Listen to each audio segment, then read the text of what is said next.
Years ago, outside a busy restaurant, there was a 17-year-old girl begging for money. She held a child in her arms. She was too skinny, dirty, and tired. No one paid any attention to her. A few minutes later, exhausted, she sat on the curb, holding her baby, listening to the hungry cries of her newborn. She didn't know what to do. A car pulled up beside her. A lady walked out and took her hand. "Stand up, sweetheart." The young girl stood. "Why are you here?" The young girl told the lady her story. Her boyfriend abandoned her when he knew she was pregnant, and she didn't know anyone else in the city. She didn't know where to go or how to get her next meal. The lady listened to this story without interrupting. "My name's Griselda," she said. "I've got a place that you can go to. I've helped many women just like you. Will you come with me?" Desperate, the young girl joined the woman in her car. She took her to a shelter for women in need. The young girl had heard stories about shelters, but this was nothing like the accounts she'd heard. It was neat, friendly, and warm. It was a place where women regained their dignity and cared for their children. It was blissful. Griselda was a rich businesswoman, but the shelter was her passion. She funded it and searched the streets looking for women who needed help. There were many of these women, and they all seemed to grow healthy again under her watch. In Griselda's haven, women healed from their trauma. Seeing this gave Griselda a sense of fulfillment. Most of these women would leave the shelter only to return a few weeks later, newly traumatized. 9 times out of 10, it always came back to the same thing: men. Men were ruining the lives of these women. Griselda hired lawyers, hounded social workers, and called the police, but it was always the same. Nothing changed. The women continued to return to her, broken and defeated. After years of this, Griselda finally snapped. Every time a man came near her, she would just about spit on him. Within a week, the shelter closed down. Griselda and most of the women disappeared. Some returned to the streets or the homes where they were neglected. Griselda bought acres of farmland in the middle of nowhere, a place so far removed that no one knew about it. She built a giant wall around the perimeter, hidden behind a thick forest of trees. She put female guards up on the only entrance. She cut the internet, satellite, and cellular signals in the area, jamming and confusing these signals so that our community's location didn't even show up on digital maps. "When we keep the men outside, we will have a safe place to grow," she told the women. She invited all the women in the shelter to join her, saying that there was more than enough room for all of them. Griselda promised them work and a new life free of pain and suffering. All the women had to do was promise they would never speak about men again. There were many women who weren't willing to part ways with men. They were kicked out of the shelter and excluded from Griselda's plans. But there were many women who had come to love Griselda and saw her as a mother. These women agreed to her conditions. These women were welcomed into her community. My mother was one of them. In fact, I was the baby that 17-year-old girl was holding. And my name is Stephanie. I went to school like all the other girls. Everything taught in the community was a modified version of history. All inventions, discoveries, and breakthroughs were made by women. They told us that there wasn't anything outside the community because the rest of the world was destroyed in a very strange version of World War II. Beyond the forest and the wall that separated our community from the outside were all kinds of scary things: zombies, monsters, etc. These were the scary bedtime stories that all the girls were told. My life in the community was fun and safe. I had lots of friends, and it didn't bother me in the least that they were all girls. The adults gave me tons of freedom and were very open with me. That changed when I was 17. That was when I began to ask too many questions about our history. I loved to explore and push the boundaries. We had grown up hearing stories about the boundary wall not being safe. There were usually patrols that passed through the forest, making sure that none of the girls strayed too far. I waited for them to pass and snuck right up to it. The wall was huge and there was no way I was going to see through it, but I followed the wall for a few days, mapping it out, seeing how far it stretched. That was when I found the guarded entrance. During a changeover of the guards, the entrance was temporarily open. I looked out past the wall and was surprised to see that the world I knew continued. It was nothing like the stories we'd been told, filled with decaying trees and radiated animals. It was alive and beautiful out there. I spent my afternoon sneaking to the entrance and watching from the bushes for any signs of life. About 2 weeks later, a truck arrived at the entrance. I saw the strangest creature climbing out of the truck, like a woman but with short hair and a deep voice. I told my friends what I had seen, but they didn't believe me. The next day, I was called in to see Griselda. She assured me that what I had seen was just a woman who had suffered because of the radiation out in the world beyond the community. "But I saw plants out there," I said. "Of course," she said. "It's only a small patch of loveliness just before it gets really ugly and unsafe. Now I need you to stay away from that wall. It's not safe out there." Maybe she was right. I agreed to stay away from the wall, but unlike my friends, my curiosity continued to grow. Griselda was definitely hiding something. About 3 months later, one of the pregnant ladies that used to babysit me when I was younger went into labor. After 2 days of not seeing or hearing from her, I went to the hospital to see her. She was dazed from all the medication, but when she saw me, she became lucid. "They took my boy," she cried. That was all she was able to say. The nurses burst into the room, ushered me out, and closed the door. That evening, I asked my mother what boy meant. She almost dropped the pan that she was washing. Then she smiled at me and asked me where I'd heard that word. I told her.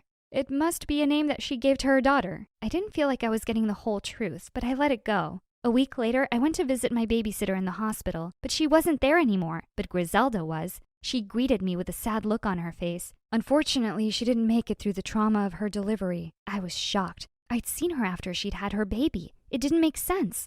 But I came to see... Griselda didn't let me finish. She has suffered enough. Please leave this now. Go and grieve and stop fighting me on this. I spent the next day wandering the community alone, clearing my head. Something kept bringing my mind back to that entrance, so I visited my secret spot in the bushes where I could watch. A car drove by and stopped in front of the gate. I couldn't believe my eyes. In the passenger seat was my babysitter. She looked sad, but she was definitely alive. Griselda was driving the car. After signing the paperwork, the gate opened and the car drove out. I was confused, angry, and hurt. Nothing was making sense. I could tell that people were lying to me, but I didn't know why. Even my own mother was holding back on the truth. I decided not to tell her anything. I wanted to do my own research. After conversations with my friends, I discovered that something strange often happened to the pregnant women in the community. About 60% of their children didn't make it. Most of these women either died or were committed to a wing in the hospital for the mentally unstable. So I put in a request to intern as a nurse at the hospital. It took me a few weeks to earn the trust of the head nurse, but eventually I did. She started to relax around me. When I knew I could take the chance, I asked her about the patients in the mentally unstable wing. "You don't want to go in there," she said. "Just a lot of sedated women." I told her that I wanted the hands-on experience. I asked her if I could just work there for a day. "Okay, but just for a day." I visited the wing and found that these women were still alive. While many of them were heavily sedated, there were 2 or 3 that were awake and willing to share their stories with me. "No boys allowed in the community," one lady told me.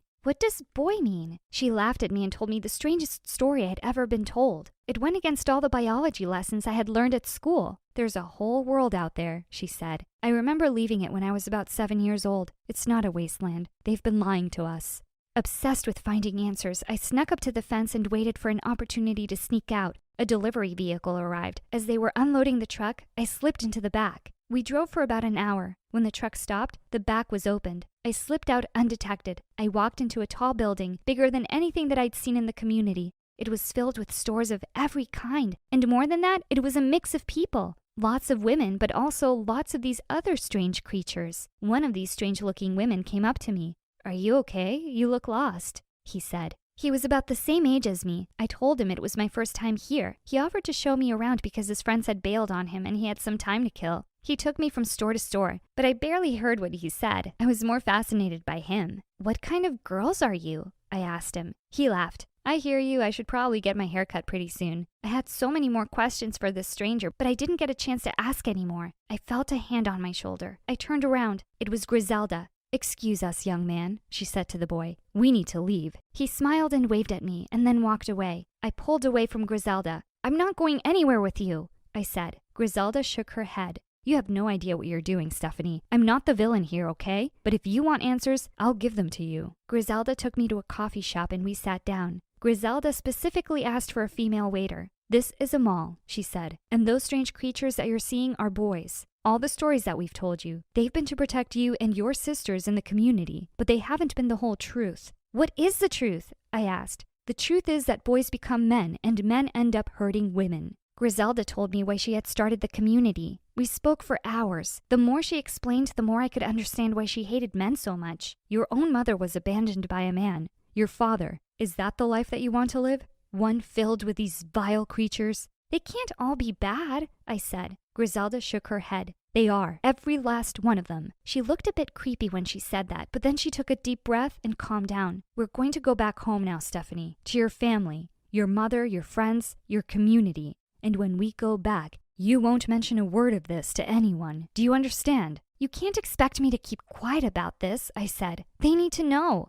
Griselda slammed her fist on the table. "No one needs to know anything. I've been patient with you, but if you want to infect the minds of my community with what you've seen here today, I'll make you pay for it." She grabbed my wrist and told me that it was time to go. I tried to pull my hands free, but she wouldn't let go. I shouted for her to stop. A male security guard came over to us and asked if everything was okay. Griselda smiled at him and told him that she was my grandmother, and we were just leaving, but I wasn't going anywhere. "Help me," I said. "She's not my grandmother, and I don't want to go with her." Griselda tried to run then, but the security guard stopped her. We were taken to a room and held there until the police arrived. They questioned me in a separate room to Griselda. I told them my story. They couldn't believe what I was telling them. Griselda didn't say anything until her lawyers arrived. There was an army of them. Ironically, some of them were men. "I'm not doing anything illegal," she said to the police. The police said they'd need to investigate. I was kept in a safe house while the police performed their investigation. I watched television for the first time. It blew my mind. I surfed the internet and even signed up for a few social media accounts. I couldn't believe that there was a whole world of information out there and anyone could access it for free. I also watched the news from all over the world. It was there that I saw regular updates about what was happening with Griselda and the community. It turns out she had broken the law, and she had hurt a lot of women who didn't want to play by her rules. I felt sorry for her, though. I knew that she just wanted to help. Her anger had overcome her. I testified against her in the court case. Griselda's lawyers kept her out of prison, but she had to give up the farmland and the community. The court ordered her to create a rehabilitation program for all the women who lived on her compound. I spent the next year learning about the real world, about real history, real boys, and everything else that actually happened. I have to admit, Griselda was right. The real world was a mess, but it was real, and I prefer it that way. Some of the other girls didn't cope in this new world. They struggled and wanted things to go back to the normal that they remembered. I did my best to remind them about the truth. The world is a harsh place, but running and hiding is not a solution. The best that we can do for ourselves is not wish that things were easier, but rather that we were stronger. Strong enough to take on the challenges that we face. Most of the older women were angry with me. They wanted things to go back to normal. My mother was one of them. She was disappointed in me and barely spoke to me for the first month. Since then, things have become a lot better between us. After my year of rehabilitation, I started college with a few of the other girls from the community. It was great to be in a place where I was free to ask questions and find answers. A place that encouraged me to be curious. It's the reason why I'm studying to become a lawyer. To make sure that the truth has a voice. It's also nice to have boys around on the campus. I haven't had the courage to start dating anyone yet, but one day I will. Although Griselda did the craziest and creepiest thing ever, I've learned something from her. I will never, ever allow anyone to mistreat me.